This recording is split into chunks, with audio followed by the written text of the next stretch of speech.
कराची के पास जो rangers headquarter है वहां पर जी अटैक हुआ है और सुसाइड बॉम्बर ने अटैक किया है। वहां पे तकरीबन 5 लोग जो कि अटैकर्स थे उनको मार गिराया गया है। कराची को निशाना बनाया गया है।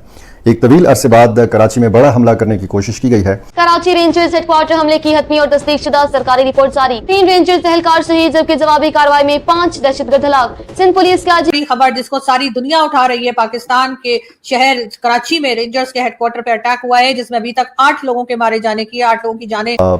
रेंजर्स के हेडक्वार्टर को निशाना बनाया गया। इतला ये आई कि एक बारूद भरी गाड़ी का भी इस्तेमाल किया गया। कराची के पास जो रेंजर्स हेडक्वार्टर है वहां पर जी अटैक हुआ है और सुसाइड बॉम्बर ने अटैक किया है। वहां पे तकरीबन 5 लोग जो कि अटैकर्स थे उनको मार गिराया गया है। 3 रेंजर्स जो थे उनकी भी जाने गई हैं। इस वक्त काफी ज्यादा एक टेंस सिचुएशन जो है वो चल रही है और कई लोग ये सवाल भी कर रहे हैं कि जी कैसे पहुंचे और ये लोग रेंजर्स हेडक्वार्टर तक कैसे पहुंचे। तो जी बात सारी ये है कि रेंजर्स हेडक्वार्टर तक तो अब मेरा ख्याल है कि कोई खास मुश्किल काम नहीं रह गया। जब से चाहे वो बलूचिस्तान हो चाहे केपी के हो या कहीं और, अगर आप देखें कि इस किस्म के जो अटैक्स होते हैं तो ये जो अटैक करने वाले होते हैं ये कहीं ना कहीं से रास्ता बनाकर पहुंच ही जाते हैं। भी कुछ ऐसा ही हुआ है और एकदम से रात में सब तरफ से फोन कॉल्स भी आना शुरू हो गई, बातचीत करनी शुरू कर दी और पूछा जाने लगा कि क्या हुआ है। मैं इस वक्त इस्लामाबाद में मौजूद हूँ, मैं इस्लामाबाद में रहती हूँ और जहां तक अगर मैं बात करूं, पाकिस्तान के मेन स्ट्रीम मीडिया पर अभी तक इस खबर को नहीं बताया गया है। इस खबर के बारे में कोई भी बात नहीं की जा रही है। जब इंटरनेशनल मीडिया, चाहे वो कह लीजिए कि अल जजीरा हो, चाहे वो इंडियन मीडिया हो, चाहे वो और किसी कंट्री का मीडिया हो, न्यूज आपको जो है वो इंटरनेट पर भी अवेलेबल होगी या आपको सोशल मीडिया पर भी ये खबर मिल जाएगी। लेकिन हमारे यहाँ जैसे हमेशा से एक तरीका अनका के काफी देर तक ये खबर नहीं दी जाती है। तो अब इस वक्त तक जब तक ISPR की तरफ या फौज की तरफ से या गवर्नमेंट की तरफ से हमारे टीवी चैनल्स को परमिशंस नहीं मिलेंगी, तब तक वो इस खबर को लेकर नहीं आएंगे। आप इसी से अंदाजा लगाइए कि पाकिस्तान का मीडिया कितना लाचार और बेबस है कि एक इतनी बड़ी खबर जिसको सारी दुनिया उठा रही है, पाकिस्तान के शहर कराची में रेंजर्स के हेडक्वार्टर पे अटैक हुआ है जिसमें अभी तक 8 लोगों के मारे जाने की, 8 लोगों की जाने वो कहा जा रहा है। लेकिन पाकिस्तान का मीडिया जो है वो इस खबर को दिखाने में नाकाम रह रहा है और अभी जो है वो बताया नहीं जा रहा। बहरहाल अंदाज जो है वो कहा जा रहा है, कभी TTP का नाम लिया जा रहा है तो कभी BLA के बारे में कहा जा रहा है कि जी BLA वालों ने किया है, तो कभी का लग रहा है। वैसे फितना उल ख्वारिज जो स्टेटमेंट एक आई है उसमें कहा यह जा रहा है कि जी फितना उल ख्वारिज जो है उन्होंने ये अटैक किया। ख्वारिज तो पाकिस्तान में सभी को कहा जाता है, यानी कि ये बात तो हम TTP के लिए भी कहते हैं और यही बात तो हम BLA के लिए भी कहते हैं। यही टाइटल दिया गया जमातुल अहरा, ये जमातुल अहरा के लोग जो कि कहा यह गया है कि 2014 में हुए थे और ये अलग जमात बनी थी और इसको भी एक तरह से टेरर ऑर्गेनाइजेशन ही बोला जाता है। कहा यह जा रहा है कि उन्होंने ये अभी तक ये जिम्मेदारी, अभी तक ये कंफर्मेशन नहीं है, लेकिन कहा यही जा रहा है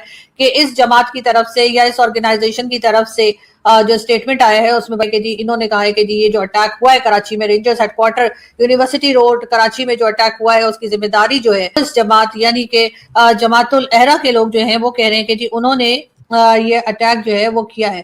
तक के कंफर्मेशन ना आ जाए गवर्नमेंट की तरफ से, जाहिर है कि किसी को ये नहीं कहा जा सकता, लेकिन बहरहाल जो अंदाज है वो ऐसा ही है कि जिससे TTP या फिर BLA की तरफ से हो सकता है। वैसे बहुत से लोगों का ख्याल ये है कि ये जो जैसे स्टाइल से अटैक किया गया है इससे TTP कम करती है कि लोग ज्यादा करते। कई लोग इसको डॉक्टर मारंग बलोच को जो सजा सुनाई गई है उसके साथ भी जोड़ रहे हैं, लेकिन मुझे नहीं इसका डॉक्टर मारंग बलोच की सजा से कोई लेना देना है। हाँ, ये लोग ये भी कह रहे हैं जो कि यकीनन सोचे जाने की बात है कि जितने दिन पाकिस्तान में ईरान और अमेरिका के बीच में जो पीस प्रोसेस बातचीत हो रही थी जिसमें कि JD वैंस और ईरान के ऑफिशियल्स जो हैं, अमेरिकन ऑफिशियल्स और ईरान ही जो हैं वो पाकिस्तान पहुंचे और दोनों ने यहाँ पर पीस टॉक की। उसके बाद वो लोग गए हैं बीच में एक बार फिर के लोगों को बुलाया जाएगा, एक बार फिर यहाँ पर पीस टॉक हो सकती है। उसी के साथ साथ ये बात भी की जा रही थी कि जी फिर स्विट्जरलैंड कराची को निशाना बनाया गया है। एक तवील अरसे बाद कराची में बड़ा हमला करने की कोशिश की गई है। दहशतगर्द कितने मारे गए हैं और इसमें रेंजर्स का कितना नुकसान हुआ है, शहीदों की और उनकी शनाख्त सामने आ चुकी है। सारी तफसीलात मैंने आपके सामने रखनी है। 29 जून 2020 को कराची स्टॉक एक्सचेंज पर दहशतगर्द तंजीम BLA ने हमला किया था और इतने तवील अरसे बाद फिर फरवरी 2023 में पाकिस्तानी मिलिटेंट्स ने पुलिस हेडक्वार्टर को निशाना बनाया था कराची के अंदर। पता है कि यहाँ पे अलकायदा की मौजूदगी रही है, यहाँ पे एक आलम TTP की मौजूदगी रही है। TTP ने यहाँ पे हमले किए हैं और बलूचिस्तान में सरगर्म BLA ने भी यहाँ पे हमले किए हैं। यहाँ पे चाइनीज़ को भी, गैर मुल्कियों को भी निशाना बनाया गया है। पे जो सिक्योरिटी फोर्सेस की तनसीबात हैं उनको भी निशाना बनाया गया है। यानी 27 जून का ये 8:10 पर एक धमाका सुना जाता है। फिर सिक्योरिटी इदारे अलर्ट हो जाते हैं। तमाम जो रेस्क्यू के इदारे हैं, जो तिब्बी मराकज़ हैं, ये अस्पतालों में इमरजेंसी नाफिज हो जाती है, और चीपा और ईडी एम्बुलेंसेज जो हैं ये भी इस धमाके की जगह हो जाते हैं, क्योंकि फौरी तौर पर ये रिस्पांस बहुत ज़्यादा ज़रूरी होता है।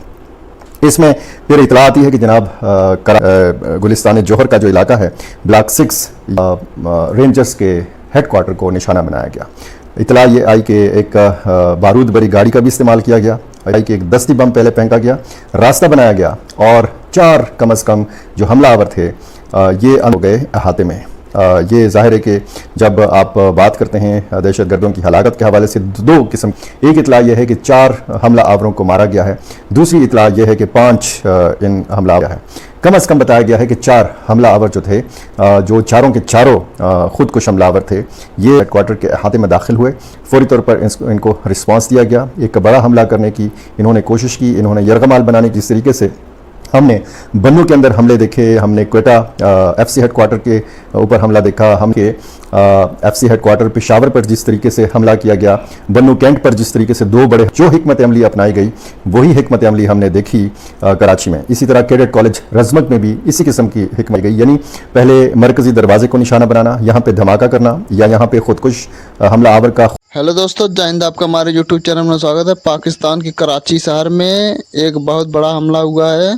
वहाँ के जो रेंजर्स थे उनके में एक लगता है गाड़ी बम से टकराई है, या कोई अंदर जाके वहाँ पे हमला हुआ है, बहुत बड़ा हमला हुआ है, कई लोग मारे गए हैं उसमें, उस हमले में। खुद रास्ता बनाना, अफरा तफरी मचाना, और फिर मजीद हमला आवरों का असलहा समेत अहाते के अंदर, और वहाँ पर हिकमत अमली के तहत मजीद लोगों को वहाँ पर यरगमाल बनाना, तहवील में लेना, उस अहाते को कब्जा जमाना, ये हिकमत अमली थी जो ज़ाहिर है कि नाकाम हुई, क्योंकि